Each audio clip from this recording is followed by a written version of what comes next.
नाज़रीन, आप देख रहे हैं let's complete each other with HK matrimony और मैं हूं आपकी होस्ट अनम खरलजादी। जैसे कि हम लोग देखते हैं कि जब दो लोग एक साथ रहते हैं वो बहुत सी रिस्पॉन्सिबिलिटीज शेयर करते हैं, बहुत सा वक्त एक दूसरे के साथ गुजारते हैं, तो इस तरह जहाँ बहुत सी अच्छी यादें बनती हैं उसके साथ साथ आपके बहुत सी चीजों पे इख्तलाफात भी हो जाते हैं, बहुत सी बदगुमानियां पैदा हो जाती हैं। तो आज हम देखेंगे कि किस तरह हम ऐसी बदगुमानियों से बच सकते हैं और अगर हमारे दरमियान किसी किस्म का इख्तलाफ आ जाता है तो उसको हम किस तरह से हल कर सकते हैं। और इस सिलसिले में आज हमारे साथ मौजूद है मिसेस शाइस्ता वजीद, जो कि एक वर्किंग वुमेन है, शी इज अ बैंकर और उसके साथ उन्हें कुकिंग में भी इंटरेस्ट है, मेकअप आर्टिस्ट भी है वो। जैसे आप सब लोग जानते होंगे आयशा साई मेकअप कासल की वो को एडमिन है, जहां उनके ऑलमोस्ट 2 लाख से ज्यादा फॉलोअर्स हैं। और उनके साथ मौजूद हैं उनके हस्बैंड मिस्टर वजीद सईद शेख, जो कि सेल्स इंजीनियर हैं। So welcome Mr and Mrs Wajid, कैसे हैं आप? थैंक यू सो मच, जज़ाकल्लाह खैर। सबसे पहले बहुत बहुत शुक्रिया आप लोगों का कि आपने ये एक बहुत अच्छी कॉज शुरू की है जिससे लोगों को एटलीस्ट घर में बैठे एक दूसरे के साथ जो है उनका कनेक्शन होता है।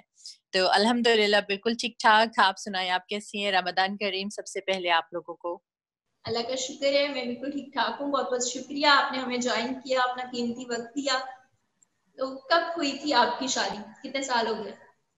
हमारी शादी को माशाल्लाह से 27 साल हो गए में 27 years अल्हम्दुलिल्लाह, अल्लाह का लाख लाख शुक्र है। 27 जी 27 years। आपकी एज कितनी थी जब आपकी शादी हुई? I was 18 years old। अच्छा, आप और आपके हस्बैंड की क्या एज थी? बताएं आप। 27। तो आप पहले से एक दूसरे को जानते थे? लव मैरिज थी, अरेंज मैरिज थी या कजन्स थे? किस तरह से मिले एक दूसरे को? इतना ज्यादा तो नहीं जानते थे, ये बिल्कुल आउट ऑफ फैमिली है मेरे। और बस एक शादी पे इन्होंने देख लिया था मुझे, तो बस तब से पीछे ही पड़ गए थे, फिर जान ही नहीं छोड़ी।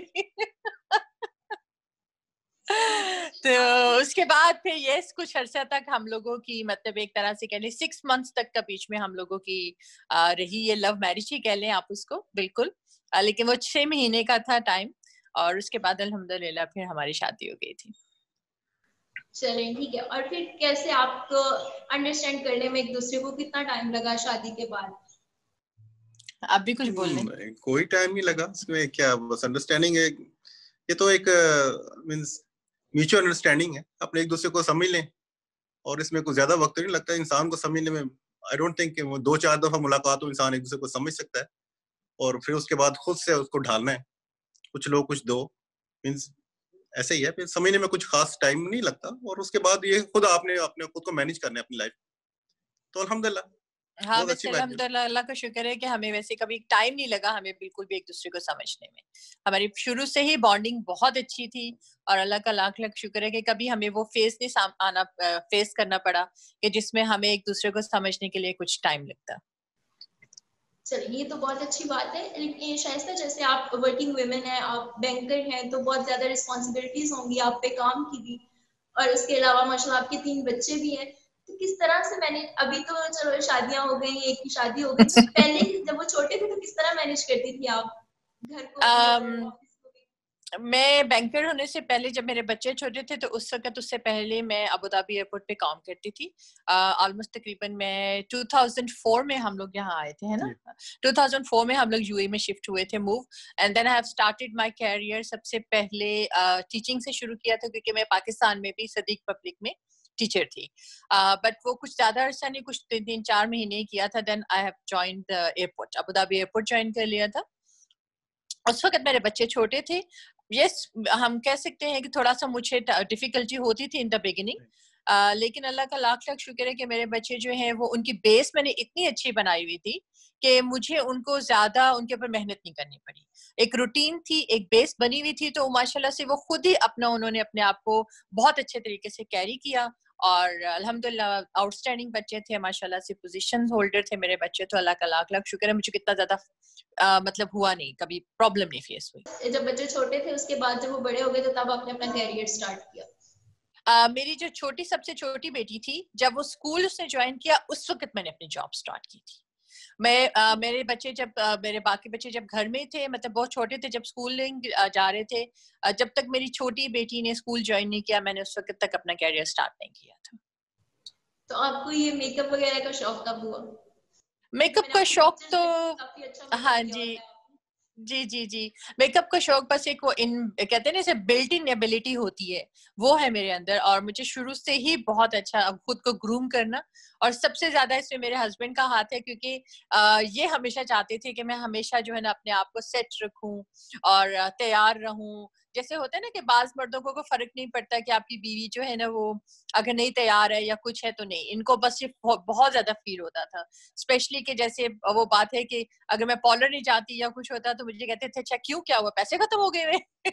तो वो फिर मुझे इनका हाथ बहुत ज्यादा है, मुझे मेरी ग्रूमिंग में बहुत ज्यादा, क्योंकि आपको ये पता है कि बाकी दुनिया की इतनी आपको परवाह नहीं होती जितनी आपको अपने हस्बैंड की होती है। तो आपका हस्बैंड अगर आपको अच्छा और खूबसूरत देखना चाहता है तो फिर आपका भी दिल करता है कि आप उसमें ज्यादा इंटरेस्ट शो करें। तो बस वहां से शुरू हुआ, और अल्लाह का शुक्र आहिस्ता आहिस्ता फिर आप जितनी प्रैक्टिस करते रहो, जितना करते जाओ, तो वो चीज आपकी उतना ज्यादा बेहतर होता जाता है। आपकी वाइफ ने बताया कि आप कहते थे तैयार होके रहना है, तो एक शादीशुदा जिंदगी में बीवी का तैयार होके रहना कितना मैटर करता है? बस मेरी ये ख्वाहिश है कि हर वक्त तैयार रहो, मींस कि मुझे अच्छा फील होता है। ये कहते हैं ना, look good to feel good. हर वक्त अच्छा तैयार रहना, अच्छे बन संवर के रहना, वो उससे अपनी फीलिंग भी अच्छी है और अपने इर्द गिर्द जो वाइफ भी जाती है वो भी अच्छी होती है। मेरा ये ख्याल। नौ सिंगार तो औरत का हक होता है ना, उसे तैयार श्यार होके रहना चाहिए। बिल्कुल, ये तो बिल्कुल होना चाहिए, और हर मर्द को चाहिए कि खास तौर पे अपनी वाइफ को कहे कि तैयार रहे, तो वो मींस के बूस्ट करता है आपके मींस एनर्जी को, और आपके हर एतबार रिलेशन से। को भी, आपके और रिलेशन रिलेशन, को ऑफ भी, कोर्स आपके रिलेशन, रिलेशन को बिल्कुल। भी। तो कभी ऐसा हुआ कि आप दोनों के दरमियान कोई बदगुमानी या इख्तिलाफ आ गया और जिसको हल करने में आपको काफी मुश्किल पेश आ रही हो, या जिसका आपके रिश्ते पे कोई इम्पैक्ट हुआ हो? नहीं, बदगुमानी या ऐसा कभी भी नहीं हुआ कि रिश्ते पे इफेक्ट हुआ है। बाकी लड़ाई छोटी झगड़ा तो मोटी। हर मियाँ बीवी में होता है, वो तो एक नॉर्मल सी बात है। लेकिन अल्लाह शुक्र अल्हम्दुलिल्लाह कि कभी इस किस्म की कभी कोई बात नहीं हुई कि जिससे हमारे रिलेशन पे कभी कोई इफेक्ट हुआ हो। इर्द गिर्द के लोगों ने, रिश्तेदारों ने पॉलिटिक्स चलाने की कोशिश नहीं की? बिल्कुल होती है, मैं इसको डिनाई नहीं करूंगी, बिल्कुल होती है। लेकिन फिर वही बात आ जाती है कि जहां पर आपकी अपनी समझ काम करती है। देखिए, मैं एक छोटी सी बात ये कहूंगी कि पता नहीं, अब ये कोई ऐसी नहीं, मैं इस चीज को कोई वो बहुत ज्यादा नहीं कर रही हूँ, लेकिन आप जब शादी हो जाती है और उसके बाद हमारी ख्वातीन की सबसे ज्यादा चीजें जो मसले मसाइल होते हैं वो अपने ससुराल से होते हैं, अपने नंदों से, देवर से। लेकिन जब अगर आप एक चीज को समझ लें कि नाखूनों से गोश्त कभी जुदा नहीं हो सकता, तो आपकी जिंदगी बहुत आसान हो जाती है। उस चीज की कोशिशें ना करें जो चीज हो ही नहीं सकती है। तो अल्लाह का लाख लाख शुक्र है कि मेरे माशाल्लाह से मेरे देवर, मेरी नंदे, हम मेरे सबके साथ बहुत अच्छे ताल्लुकात हैं, और अल्हम्दुलिल्लाह सब बहुत इज्जत करते हैं, बहुत प्यार से रहते हैं। आज बल्कि माशाल्लाह मेरी देवरानी देवर आए हुए थे पाकिस्तान से, लेकिन वो बेचारे कोरोना की वजह से स्टक हो गए थे, तो आज 2 महीने के बाद वो आज वापस गए हैं, और माशाल्लाह से बहुत अच्छा हमारा टाइम गुजरा है। बल्कि जाते हुए हम दोनों ही रो रही थी कि हम लोगों ने इतना मिस कर रहे थे एक दूसरे को कि बहुत मिस करेंगे, ज़ाहिर है इतना अच्छा टाइम गुजरा है। तो ये आपके अपने ऊपर डिपेंड करते हैं कि आप अपनी सोच को कैसे लेकर चलते हो। तो मैं ऐड कर दूं कि वाइफ जो है ना, ये पूरे अपने ससुराल को मींस मेरे फैमिली को पूरी सबको साथ लेके चलती हैं, और मींस मुझसे ज्यादा उनको तरजीह देती है हर मामले में। इसलिए ये सबकी फेवरेट हैं और सबके साथ ताल्लुकात ठीक हैं। कोई ऐसा नहीं है कि इसके साथ कुछ मींस ताल्लुकात में कुछ ऊंच नीच हो, सबको साथ लेकर चलती हैं, ये इन्हीं की खूबी है। अच्छा, माशाल्लाह, ये तो आपकी खुशकिस्मती है और आपकी पर्सनल कैरेक्टरिस्टिक्स भी हैं कि आपने सब कुछ मैनेज किया। लेकिन जब हम देखते हैं कि बहुत दफा लड़की कोशिश भी कर रही होती है अपने ससुराल के साथ रहने की, उनके साथ अच्छा सलूक करने की, लेकिन फिर भी बहुत से ऐसे लोग होते हैं जो मुख्तलिफ किस्म के मसले पैदा कर देते हैं, तो उनसे हमें किस तरह डील करना चाहिए? बिल्कुल आपकी बात सही है कि, लेकिन मैं आपको यहाँ पर एक बात बताऊं कि ऐसा हुआ है, बिल्कुल लोग करते हैं मसले मसाइल आपके जो है वो करने के लिए।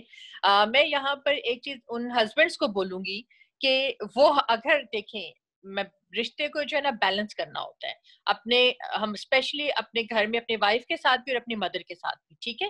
तो अगर मर्द के ऊपर से डिपेंड करता है, अगर वो उस रिश्ते को बैलेंस करके लेकर चल रहा है तो फिर कभी भी मसला नहीं होगा। अगर उसकी वाइफ की गलती है तो वो वाइफ को गलत साबित बोलेगा, और अगर उनके घर वालों में से किसी की गलती है और अगर वो उनको गलत करेंगे तो ये रिश्ते में कभी भी आपकी वो फेवरेटिज्म नहीं वाली बात नहीं आएगी। तो अल्लाह का लाख लाख शुक्र है कि इन्होंने हमेशा मुझे सपोर्ट किया है, और अगर जहां मैं गलत हुई हूँ उन्होंने मुझे गलत बोला है। मुझे कभी भी ये नहीं कहा कि मुझे तरजीह नहीं दी, मेरी गलत बात को कभी भी अपने घर वालों के ऊपर तरजीह नहीं दी। तो ये चीज बहुत मैटर करती है कि आपको रिश्ते में बैलेंस रखना चाहिए। साजिद साहब, आप बताएं कि इन्होंने जैसे आपका बताया कि आपको बैलेंस रखना चाहिए, इस तरह अगर हम औरतों की बात करें, क्योंकि ज्यादातर जो मसले होते हैं वो औरतों की तरफ से ही पैदा होते हैं, माँ भी पोजेसिव हो जाती है, बीवी भी पोजेसिव हो जाती है, तो उस सिलसिले में जैसे आज मदर्स माँ डे भी पे पॉजिटिव हो औरतों जाती की है, बात बीवी भी करें, हो जाती औरतों है। का क्या हाँ, रोल होता है, मतलब उन दोनों को एक दूसरे को किस तरह स्पेस देनी चाहिए? अच्छा, इसमें एक चीज तो ये है कि मेरी वालदा मेरी शादी से पहले ही फौत हो चुकी, ठीक है, तो एक इम्तिहान तो इनका ये कम हो गया था। तो बाकी रही बहनें और भाई भाभियां वगैरह, तो बाकी वही मैंने कहा कि वो मर्द, जैसे उन्होंने कहा कि ये भी अपने जो किरदार है बड़े अच्छी तरह अदा कर रही हैं कि दोनों को बैलेंस रख रही हैं। प्लस ये कि मैं भी कभी ऊंच नीच ये नहीं कभी किया कि इधर से सुन के उधर लगा दी, उधर सुन के उधर, ये कभी नहीं हो सकता। जो भी है मर्द जाहिर काम करते हैं, बाहर जाते हैं, उन्हें दुनिया का पता होता है, तो उन्हें जब कुछ कोई कहा जाए तो उन्हें खुद चाहिए कि उसको देख लें, परख लें कि ये जो कहा गया है उसमें क्या हो सकता है क्या नहीं। तो कोई मुश्किल नहीं, बस वही जैसे इन्होंने कहा कि बैलेंस करना है मर्द अपनी फैमिली के साथ और अपनी वाइफ के साथ, जो उनको मींस रिश्ते को बैलेंस रखना, ये जो मर्द है उसका काम है। वो हमारी जुबान में कहते हैं ना कि हर किसी को अपनी हद में रखना, लिमिट में रखोगे तो फिर कभी भी मसले हल नहीं होंगे। तो ये कोई स्पेस भी देनी चाहिए, एक दूसरे की जगह को एक्सेप्ट करना चाहिए कि माँ की बिल्कुल। क्या जगह है, माँ को एक्सेप्ट करना चाहिए कि बीवी की क्या जगह है। तो जैसे अभी सबका अपना आपकी मुकाम बेटी है, की सबको शादी उनका है मुकाम तो दें, उनको इज्जत दें, उनको प्यार दें, रिस्पेक्ट दें सबको। जैसे वाइफ है वैसे माँ बाप बहन भाई सब हैं, हर एक का अपने अपने मुकाम है, उसको उस जगह पे रखें, उसको इज्जत दें, रिस्पेक्ट दें, और इधर उधर की ना ही करे तो बेहतर है। जिंदगी एक दफा हंस के प्यार से गुजार लें, ये सबसे बेस्ट। और सबसे बेस्ट हमारी बात दोनों की बात है कि मैं बीइंग अ औरत भी अपनी भी कहूंगी कि मैं गॉसिप्स वगैरह नहीं करती। वो जो पॉलिटिक्स होती है ना, मतलब कि जहाँ पर दो देवर जेठानियां देवरानी जेठानियां बैठ जाए, नंदे बैठ जाए, मेरी आदत ही नहीं है। तो मेरे साथ मेरी अगर कोई फैमिली में ससुराल में से कोई करने की कोशिश भी करते हैं तो मैं अगर सुन के कोई रिप्लाई नहीं करती ना तो वो वहीं पर चुप हो जाती है। तो गॉसिपिंग जो होती है ना वो एक बहुत बड़ा फैक्टर होती है आपके रिलेशन या आपके उसके ऊपर अफेक्ट करती है। तो अगर आप गॉसिप्स नहीं करोगे, बस सुन लो और आगे से उसमें इंटरेस्ट शो नहीं करोगे तो वो चीज कभी भी नहीं बढ़ेगी। तो हम दोनों भी अभी भी गॉसिप नहीं करते, बिल्कुल नहीं करते। शायद इसीलिए कहते हैं खामोशी इबादत है कि हाँ जी, बिल्कुल बहुत दफा बिल्कुल बहुत सी ऐसी बातें कर जाते हैं जिसकी वजह से बहुत से मसले पैदा हो जाते हैं। बिल्कुल सही बात है, बिल्कुल। मैं कह रही थी कि अभी रिसेंटली बेटी आपकी की शादी हुई, जी तो जी, जाहिर सी अल्हम्दुलिल्लाह। बात है आपका 27 इयर्स का रिलेशनशिप है, उसके एक्सपीरियंस की बेस पे आपने कोई नसीहत की होगी उन्हें, तो उस तरह की कोई नसीहत आप हमारे नाज़रीन को अगर करना चाहें? जी, बिल्कुल, मैं अपनी बेटी को यही मैंने नसीहत की थी, जो मेरी माँ ने मुझे नसीहत की थी और जिसके ऊपर मैंने अमल करके अल्हम्दुलिल्लाह मेरा आज 27 इयर्स की मैरिज जो है वो अपने हस्बैंड के साथ और ससुराल के साथ बहुत अच्छी है, कि बेटा हर किसी की इज़्ज़त करो, ठीक है? और वही बात मैंने भी उसको समझाई। माशाल्लाह मेरा दामाद बहुत अच्छा है, माशाल्लाह जो उसकी सास हैं, मैं आज मतलब कि ये कहने फ़ख्र से फ़ील करती हूँ कि वो मेरी बेटी को शायद मुझसे भी ज़्यादा प्यार करती है। कहते हैं ना माँ से बढ़कर कोई नहीं होता। वो माशाल्लाह उसने कभी मेरी बेटी को माँ की कमी फ़ील नहीं होने दी। तो मैंने उसको यही नसीहत की थी कि बेटा इज़्ज़त हर किसी की इज़्ज़त करनी है। कभी भी अपने मियाँ को अपने घरवालों से दूर करने की कोशिश मत करना, और छोटी-मोटी चीज़ें घर में तो हो जाती हैं। कोशिश ये करो कि बर्दाश्त करो। हाँ, एक नसीहत मैंने ज़रूर की थी कि ज़्यादती कभी बर्दाश्त नहीं करनी चाहिए। क्योंकि आपने ये देखा कि हम लोगों ने हमारे जो जनरेशन थी उसमें ये होता था कि हम लोग कभी-कभी ज़्यादतियाँ भी बर्दाश्त करते रहे हैं, जिसकी वजह से हम लोग बहुत सफ़र करते थे, ठीक है? आप अगर किसी की ज़्यादती को दबा जाओगे और उसको बोलोगे नहीं और उसी के ऊपर खुद ही को चुप कर जाओगे और रोते रहोगे तो वो इंसान फिर नेक्स्ट टाइम और करता जाता है और करता जाता है। इज़्ज़त करो, सबकी इज़्ज़त करो, सबको उनके उसी तरीके से मुकाम दो, लेकिन ज़्यादती बर्दाश्त नहीं करो। जैसे हमारे यहाँ पहले कहते थे ना कि बस यहाँ से तुम्हारी अब लाश ही जाएगी। हाँ, ये चीजें हमने नहीं अपने बच्चों को, ऐसी कोई बात नहीं, क्योंकि अगर आप बच्चों के दिमाग में वो चीज डाल दो ना, तो वो बच्चियां फिर जो है ना, वो बेचारी फिर सफर ही करती रहती हैं अपने ससुराल में। ऐसी कोई बात नहीं। नसीब, तो इज्जत करोगे तो आपको इज्जत मिलेगी, और अगर आप इज्जत कर रहे होते तो एक टाइम ऐसा आता है कि अगला जितना भी आपके खिलाफ हो वो आपकी इज्जत करने लग जाता है इन द एंड। बिल्कुल ऐसे ही है। बिल्कुल, जैसे आपने जुल्म बर्दाश्त ना करने की बात की, तो वो भी हमें आजकल तो ये सिखाया भी जाता है कि किस तरह से हमें अपने लिए स्टैंड लेना है। बिल्कुल बिल्कुल बिल्कुल बहुत शुक्रिया, आपने अपना एक्सपीरियंस हमारे साथ शेयर किया। तो बहुत शुक्रिया, आपका भी बहुत शुक्रिया। थैंक यू सो मच कि आपने जो है ना हमें ये मौका दिया कि हम जो है ये एक दूसरे के साथ, क्योंकि होता ये है कि हम अपनी जिंदगियों में इतने ज्यादा बिजी हो जाते हैं, चाहे हम जितना मर्जी एक दूसरे के साथ रह रहे हो, एक घर में रह रहे हो, लेकिन फिर भी हमें वो टाइम या वो मौका नहीं मिलता है कि हमें पता हो कि जी ठीक है, अभी तक हमारे बीच में बॉन्डिंग किस तरह की चल रही है। तो इस इंटरव्यू से एटलीस्ट ये पता चल जाता है कि एक दूसरे की, आपके पता होता है कि आप एक दूसरे के लिए कैसा फील करते हो और क्या सोचते हो। तो अभी हमारा एक लास्ट सेगमेंट है, हम आपकी थोड़ी सी यादें ताजा करेंगे। जी तो जी, हम रोल प्ले करते हैं, मतलब मैं जो सवाल पूछूंगी, जैसे मैं पूछती हूँ फेवरेट कलर कौन सा है, तो आप जवाब देंगी जो साजिद साहब का फेवरेट कलर है और वो आपका जवाब देंगे। चल ठीक। तो स्टार्ट करते हैं। Favourite event? Favourite sorry event, कोई भी फेस्टिवल या इवेंट? हमारी शादी। चले, दोनों का सेम जवाब। हाँ, दोनों के सेम यादगार है। जिसने अटेंड किया अभी तक वो ब्लैक। ब्लैक जी, बड़ी अच्छी बॉन्डिंग है। तो ये ना कि आप लोग खुद से करेंगे, चलें जी, अब एक दूसरे का जवाब नहीं पता तो एक ही जवाब दे देते। जितने साल आपको साथ रह गए उतने साल साथ रहते रहते आपकी वाकई पसंद नापसंद मिलना शुरू हो जाती है। जाहिर सी बात है, और होनी भी चाहिए, पता भी होनी चाहिए। ये बेसिक्स हैं जो आपको अपने हस्बैंड वाइफ के बारे में बिल्कुल पता होने चाहिए। चलें जी, फेवरेट फूड? इनका तो खीर है, इनकी तो खीर है, खीर फेवरेट फूड है। और मेरी जो है वो वैसे इतना सच वैसा कुछ है नहीं है, लेकिन मैं बिरयानी बहुत शौक से खाती हूँ। उन्होंने देना था आपका जवाब। अच्छा सॉरी। ठीक है, खीर उन्हें आपने मेरा बताना था। अच्छा, मैं उनका बताऊं? हाँ, मैंने आपका बताना, आपने मेरा बताना। ठीक है, तो चलो बता दिए। नेक्स्ट क्वेश्चन है। ठीक है, फेवरेट ड्रेस कोड क्या है आपका? मैं इनका बताऊं?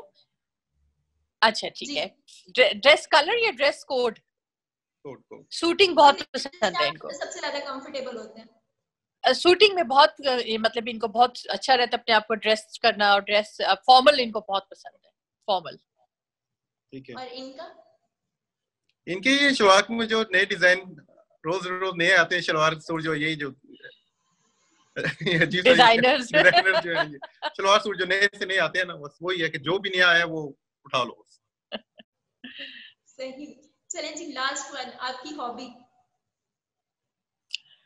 इनकी हॉबी जी, न्यूज सुनना, खबरें सुनना, चैनल सुनना, दुनिया जहान के खबरें सुनने। जब तक वो खबरें सुन के नहीं सो जाए, इनको जो है नींद नहीं आती है। और मेरी, आप बताएंगे? Social media. जाहिर सी बात है, हर वक्त मोबाइल हाथ में देखेंगे तो डेफिनेटली उन लोगों को तो यही लगता है कि हम सोशल मीडिया के ही हो गए। इस पीरियड में तो हम सब लोग हर वक्त ऑलमोस्ट मोबाइल पे लगे होते हैं। बिल्कुल। चलिए ठीक है, थैंक यू सो मच। इसी के साथ हम एंड करते हैं। जज़ाकल्लाह खैर, शुक्रिया।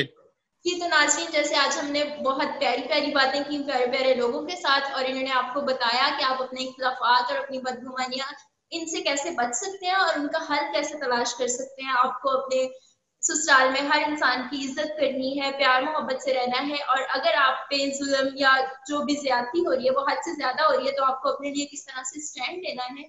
और इसी के साथ हम आज की इस सेशन को एंड करते हैं। सो खुश रहें, प्यार से रहें और जुड़े रहिए HK मैट्रिमनी के साथ।